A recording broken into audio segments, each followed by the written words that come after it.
বৈশাখ মাস কেবল তীব্র দাবদাহের মাস নয়, গরমের মাস নয়, কালবৈশাখীর মাস নয়, রাগেন্দ্রিক মাস। তাই আমার আজকের নিবেদন রবীন্দ্রনাথ ঠাকুরের আরেকটি কবিতা কৃপণ। আমি ভিক্ষা করে ফিরিতেছিলাম গ্রামের পথে পথে, তুমি তখন চলেছিলে তোমার স্বর্ণরথে। অপূর্ব এক স্বপ্ন সম লাগিতেছিল চক্ষে।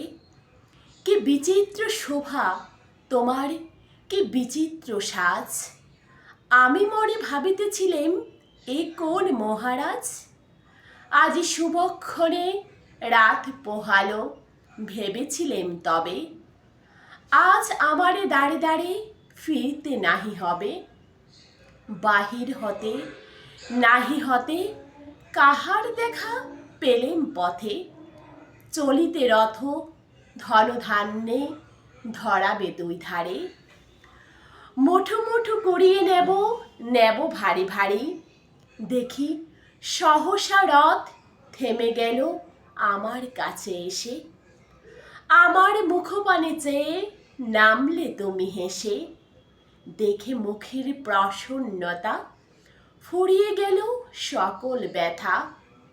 হেন কালে কিসের লাগি তুমি অহস্যাৎ, আমায় কিছু দাও গো বলে বাড়িয়ে দিলে হাত।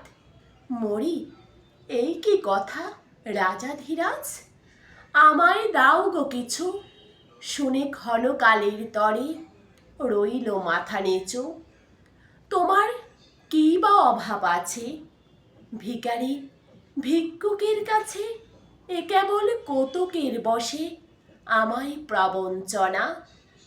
ঝুলি হতে দিলেম তুলে একটি ছোট কণা।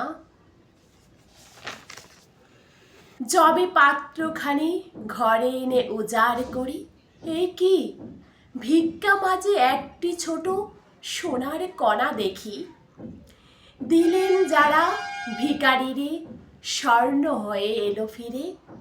তখন কালি চোখের জলে দুটি নয়ন ভরে।